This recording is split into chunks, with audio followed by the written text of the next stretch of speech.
Steve Price in for Chris Kenny. I hope you have a great Australia Day tomorrow. Celebrate hard and just show all those people who hate our country how wrong they are. Let's get straight into our panel. Amanda Rose is with us from Small Business Women Australia and Lisa Goddard from Adoni Media. Let's start with the Captain Cook statue, 100-year-old statue. Been hacked down by protesters in St Kilda, spray painted with this slogan, "The colony would fail." What a joke that is. Lisa, these vandals, I said at the beginning of the program, the police now really need to investigate this with all of the resources they have, because to go to the level, I mean, it's one thing to spray paint a statue, but to take out an angle grinder and take the Cook statue off just above the ankles, that's a whole level, again, of what I would describe as suburban terrorism. The police need to act pretty quickly here, don't they?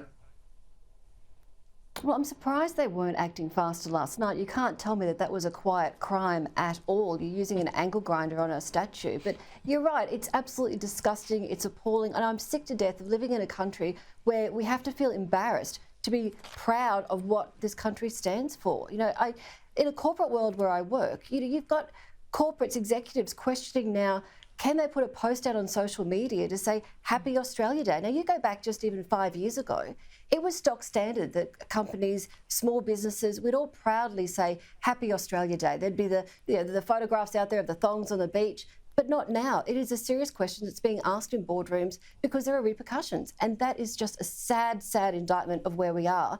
And what do we now need to look at? We know that these statues are going to be targeted. Is it a case that police now have to patrol them on the eve of Australia Day, never mind on Australia Day? What happened to the cockroach races and the celebrating of what we are and being on the beach for the day?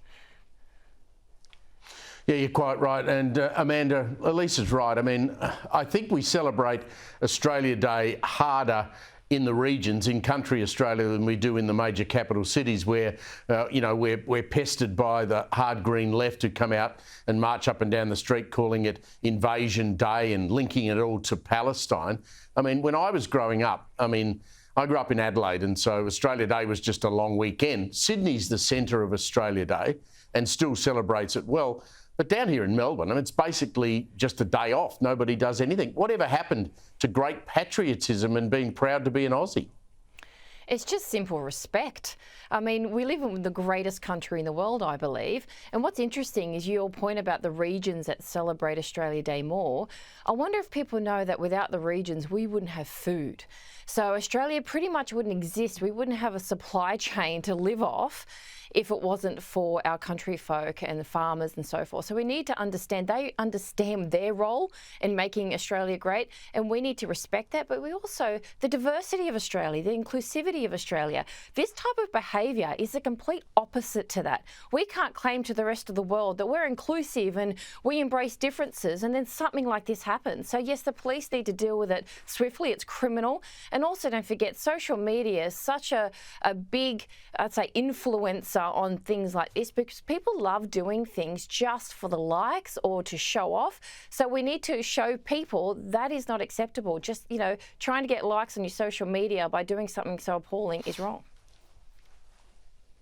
Yeah, look, Amanda, I heard on radio today, and look, you're the voice of small business for women around Australia, and I think small business does a better job at still being patriotic and showing that Australian spirit than what the woke big corporates do, who directors seem, as Lisa just said, afraid to say anything. But I heard on radio today that a Salvation Army, one of those Salvation Army op shops, they had a whole bunch of Aussie memorabilia stuff.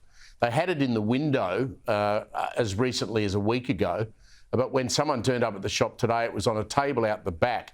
You can only presume the salvos were worried that someone was going to put a brick through the window. Well, what's interesting is your point about the small business. And, small businesses hold up the country. 96% of businesses are small business, and they pay an enormous amount of taxes to keep this country going. Large companies have a lot of lawyers and accountants to avoid paying a lot of tax in this country. So really, I'm not interested in what big companies even decide to do at all. And I like the fact that people are using their voice and their money to say, no, we don't agree with it. So go and support the small business. Go and support Ronnie's, who's actually selling Australian Day merchandise. Support them over the larger ones who are ignoring them. Lisa, the Prime Minister announced the overhaul of stage 3 tax cuts today. Here's a little of what the opposition leader Peter Dutton said about an hour ago. I think he should call an election and put the change position to the Australian people and let them be a judge of his character, whether he's fit to be Prime Minister of this country, whether they could ever trust him again. Lisa, I don't think the PM's going to call an election, but I'd love your view on what sort of reputational damage this has done to Anthony Albanese. He was on radio as recently as early this week saying there'd be no change, and then he reveals today that they've been working on this plan for months.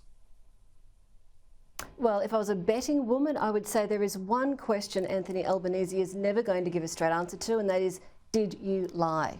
Because he avoided that, he danced around it today, and we will not hear a straight answer on that question. But look, the proof is in the pudding. You just, like you said, what is it, nearly 100 times that we've heard him say he back in the tax, stage 3 tax cuts, and yet no, he changed it completely. So I think this will come down to a battle of messaging. You know, you've got Albanese on one side, where the coalition, rightly so, is saying, look, he's broken an election promise, he's lied to the country, you can't trust him. And on the other side, Albanese will be doing his damnedest to throw the coalition under the bus to say, if you don't back this, then you don't agree with making it easier for low to middle income Australians. So that's the line in the sand that's being drawn, rightly or wrongly. And I think it was great to see Peter Dutton come out today and say, OK, put your money where your mouth is, call an election. Let's play this out. You've got the by-election coming up. That will be a good test. But yeah, if Albanese thinks this is exactly the right thing he needs to do, then call an election, because I can tell you here in Queensland, Labor has to win the regional seats. Now, what's in regional Queensland? Let me think. Resources. So the resource guys aren't exactly backing in Labor at this point in time. And do you think the average person who's working in the mine and earning those good dollars is going to look at this and go, well, there's another reason for us to turn around and change our vote and back in Labor? I don't think so.